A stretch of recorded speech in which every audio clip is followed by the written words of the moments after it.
Hey, this is Dr. Garrett Harper at Harper Cosmetic Surgery. We're going to talk real quick about breast reductions, breast lifts. Everybody's different. Everybody's starting point can be different, but there are some consistent themes that we need to think about when we're talking about breast lifts and breast reductions, right? It's basically the exact same surgery, only with a reduction, we're removing a mass. And so with lifts, the question always gets, are my breasts going to be reduced?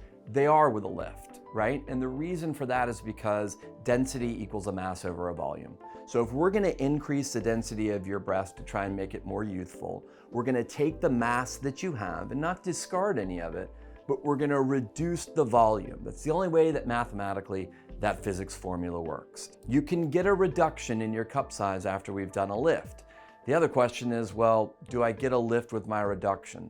Of course. There's absolutely no plausible way that we could get your breast reduced without doing the lifting pattern, or we wouldn't be good plastic surgeons. So they're very, very similar operations with similar incisional patterns, similar techniques. It's just a question of, am I actually removing breast tissue and discarding it? And so those are the differences, right? Afterwards, you're gonna take care of your incisions just like any incision on your body.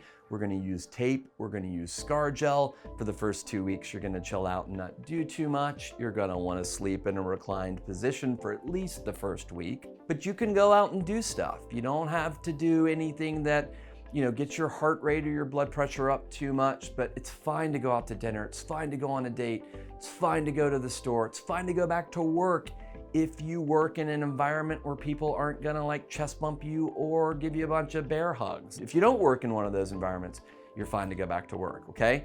Now, the whole healing process for anything is gonna be the same. At 6 to 8 weeks, you're healed enough to where you can do everything under the sun.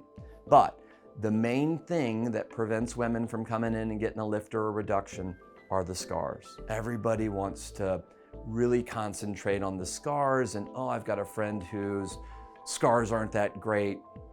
Your scars are gonna be beautiful. What we're gonna make sure that we do is that we put everything together in a tension-free closure. We're gonna take care of your scars with that tape and scar gel. We're gonna offload any pressure and weight by wearing a supported bra.